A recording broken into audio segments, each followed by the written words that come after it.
Welcome to Living Your Path. I am Cecile Ferry, a coach and astrologer. I'm here to guide you on how to live and work in alignment with your true self so you can find fulfillment and serenity. Hello, my beautiful people, and welcome to your Cosmic Catch-Up for the week commencing the 10th of November. First of all, let me just do a little recap because last week was quite massive. The episode was quite long. There was a lot going on. So I hope that you had a good, positive full moon in Taurus, whatever that brought up for you. I know a lot of people felt emotional, didn't sleep very well. So it was a big week. And just to recap, as I said, we are still in Scorpio season. And we have Venus in Scorpio too. So we are still working through especially emotional patterns in relationship with Venus, and overall in our life. We are looking, or at least we are encouraged to look at what's happening underneath the surface, especially in ourselves, and inspect and look at what needs to change. It's a season for transformation. It's not comfortable when you are transforming, but that is what the current energy is kind of trying to naturally, nicely usher us to do. As I said, not comfortable, but really beneficial for you. So hang in there. And so we also have Uranus that moved back to Taurus. Last week I talked about that. And so you may start seeing more events to do with your body, your health, your sense of stability when it comes to body health, but also your finances and your values. So a call for more stability, but it may come in an unstable way, if that makes sense. So for this week, we have 3 more transits I want to talk about. The first one I mentioned in last week's episode, it's Mercury Retrograde because it started on Sunday around the world and in Australia today on Monday the 10th. So we've got 3 weeks of Mercury Retrograde. It's going to retrograde across 2 different signs. It starts with retrograding back in Sagittarius. So I'm going to talk to that. The first thing I want to say is this is a time over the next 3 weeks to slow down. At that time of the year, we don't really slow down. If anything, things accelerate.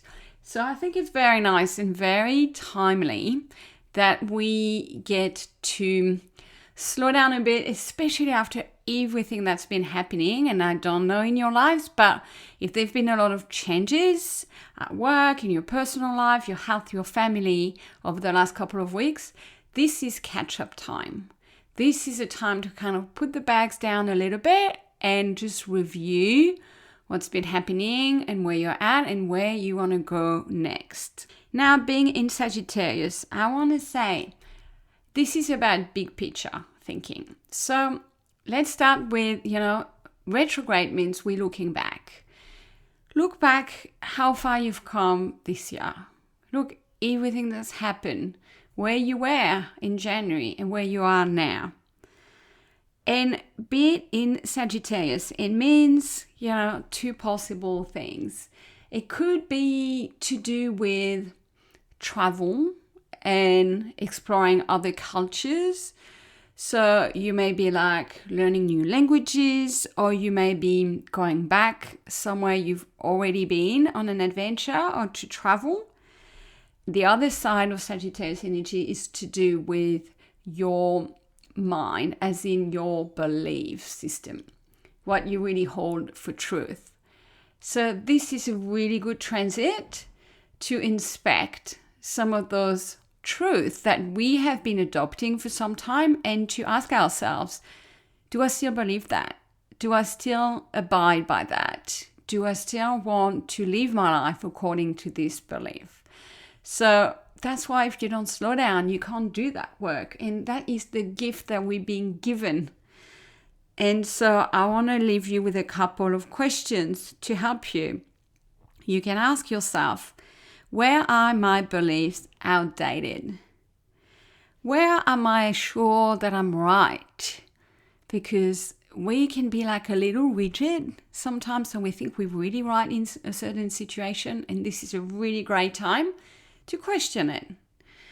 Or where do you need more optimism?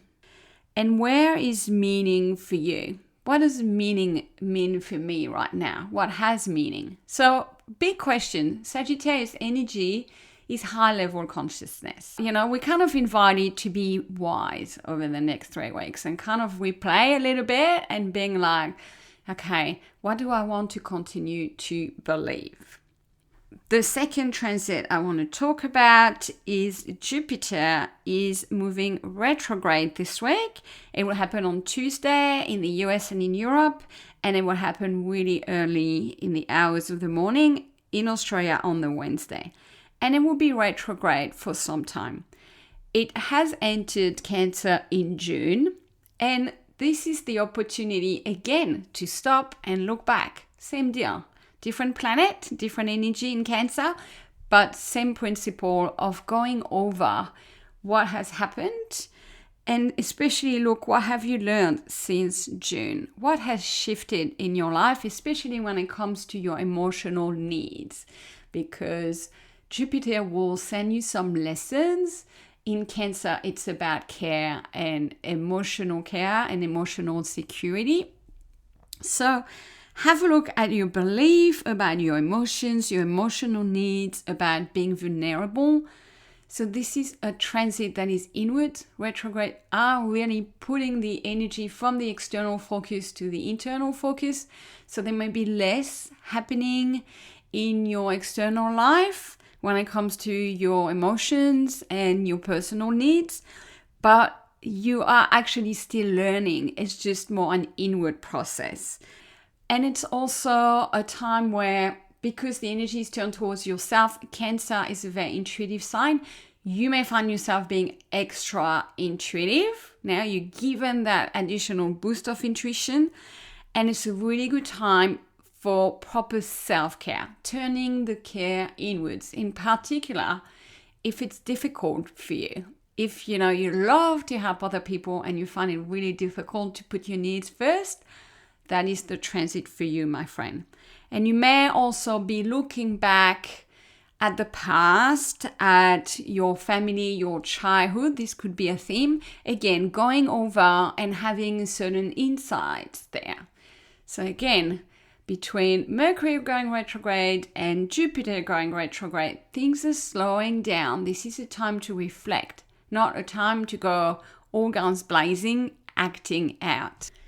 And the final transit I want to mention for this week is there is a meeting, a merging of two planets. It will happen on Wednesday in the US and in Europe, and in Australia it will be on Thursday. And we have Mercury meeting Mars. So the two planets will meet in Sagittarius, and they're already pretty close. They're about 3 degrees apart, and they will slowly, gradually get closer until they reach that peak at that time. But so you will feel this transit building up. So in normal times, I would say this is really positive, like 100% positive, because it's the planet of thinking and communication that meets the planet of action, and they're both in a fire sign. So that sounds like all systems go, right? And fantastic. It's like you get the idea, you plug it into the action, and off we go, Sagittarius forward style. The only thing is this year, Mercury is retrograde. So attaching a turbo to it, which is Mars, which is like, let's go. And Mars can be quite impulsive. It's this very strong surge of energy, of fuel, of motivation and power to it.